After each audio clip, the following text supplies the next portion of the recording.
Howdy. So today we are going to be discussing movies that are coming out soon that I am not too happy about. So first we're going to start off with Namor the Submariner. Gay. Which is planned to be released in 2010. Namor was originally created in 1939 alongside Captain America and the original Human Torch. And he's pretty much famous, like Aquaman is famous, for being from the ocean and being completely fucking useless to the point that it hurts your brain to even think about it. Pretty much all of the stories are Namor's in Atlantis, someone comes and overthrows him, he goes arr, beats them and retakes Atlantis. And that's the damn story. And he also has wings on his ankles that allow him to fly. Yeah, I don't know. And he also wears nothing but a Speedo all the damn time. There's nothing good that can come out of this movie. Next is Shazam, which is supposed to be released later this year, but seeing as there aren't even any trailers for it yet, I don't see that coming. But anyway, Shazam. Shazam is not actually the name of the superhero. That's just the magic word that he uses to transform. The actual name of the superhero was Captain Marvel, but when he was originally created, seeing as there's also Captain Marvel from the Marvel Comics line, Marvel called bullshit and sued the shit out of DC. They allowed the character to continue to be called Captain Marvel. Just the title of the comic had to be Shazam. Any movies that come out like this one have to be called Shazam, etc., etc. So the backstory is 12-year-old kid named Billy Batson is in the subway and meets some shady creeper dude, and he's like, "Hey, you want to go see a wizard?" And the kid is like, "Yeah, I want to go see a wizard." Now, the crazy twist is that he actually does take him to go see a wizard, who's like, "Hey kid, say Shazam." And so now when he says Shazam, he becomes a grown man in red tights and fights bad guys. Awesome. But Captain Marvel is pretty much the Superman what GoBots are to Transformers. He's completely generic in every single way. They didn't even let him in to the goddamn Super Friends. It's pretty bad. Also, they cast Dwayne Johnson, also known as The Rock, as the villain for the movie, and that pretty much ruins any credibility this movie could have ever had.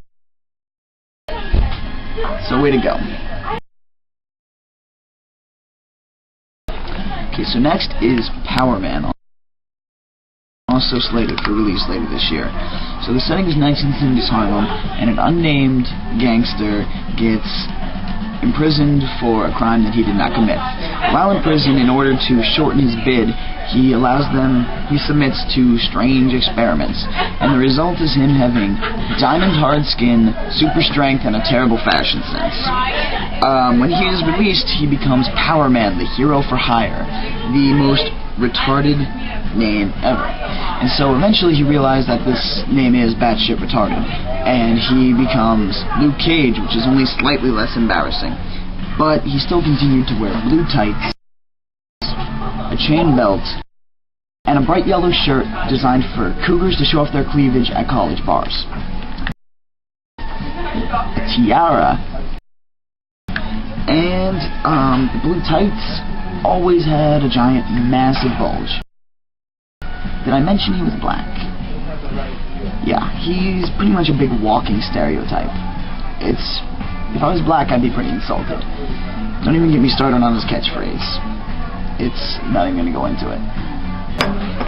So next is the mighty Thor. Thor is the god of thunder, and he was an arrogant prick.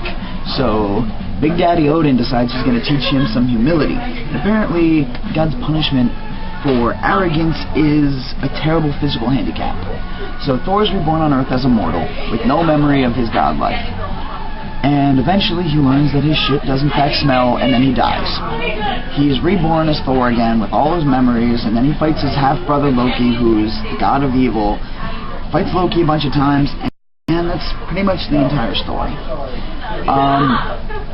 they cast Kevin McKidd as Thor, and if you're pretty much like everyone else, you have no idea who that is. He is best known playing Tommy in Trainspotting, which if you haven't seen that movie, you should probably go out and rent it because it's pretty awesome. The only plus to this movie that I can see is that it's a necessary movie that has to be made before they can make the Avengers movie, which will be pretty fucking sweet. So, way to go, Thor. You're making things happen. So, these next two I'm going to do together because I really don't have much to say about them because I don't care about them enough to actually do any research on them. So, next is Thundercats, which is set to be released next year, and I love Thundercats, the cartoon. Fucking sweet. But I don't see how it could possibly be a good movie. Seeing as they're giant cat people, I mean, it's just gonna look stupid. I mean, as a cartoon, it looks cool, but it just, no matter how they do it, live action, whether it's makeup, CGI, whatever, it's gonna look fucking retarded. It's gonna look so stupid, and it's just, there was never a solid enough story to even make a good movie. So, that's terrible. And next is the Green Lantern movie, which anyone who knows anything about the Green Lantern knows he is only slightly less useless than Aquaman. So, Green Lantern for the win. Way to go. Okay, this is the big one. Anyone who knows me at all knows that I probably know more about Transformers than you know about your own fucking life. Because I'm that cool. So anyway, later this year, they will be releasing Transformers Revenge of the Fallen. Return of the Fallen, who cares? Who gives a shit? This movie is probably going to be another 2.5 hours of Shia LaBeouf stuttering and Megan Fox being the most gorgeous woman on the planet, which I'm okay with that. But I always figured that after the end of the first one, what was going to happen is either Megatron was just going to inexplicably come back because they totally gave him no screen time in the first movie, what the hell was that about? Or that he would be inexplicably revived as Galvatron. Either way, I was cool with that. But turns out that you only really see Megatron in a flashback, unless Michael Bay is just releasing more false information. I don't know.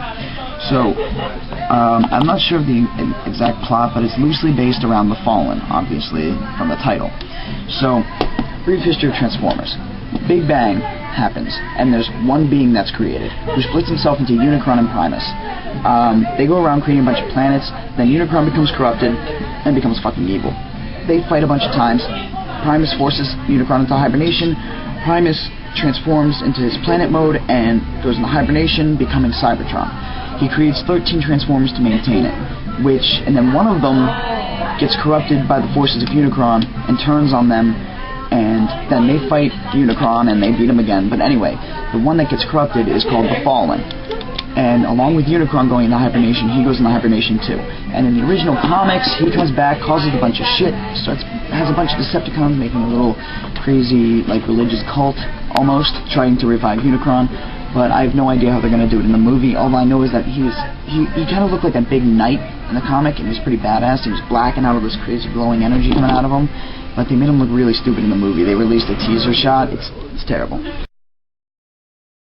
Also, they have the Constructicons in the movie, which are 6 construction-based Decepticons that formed a Devastator. Here's the problem.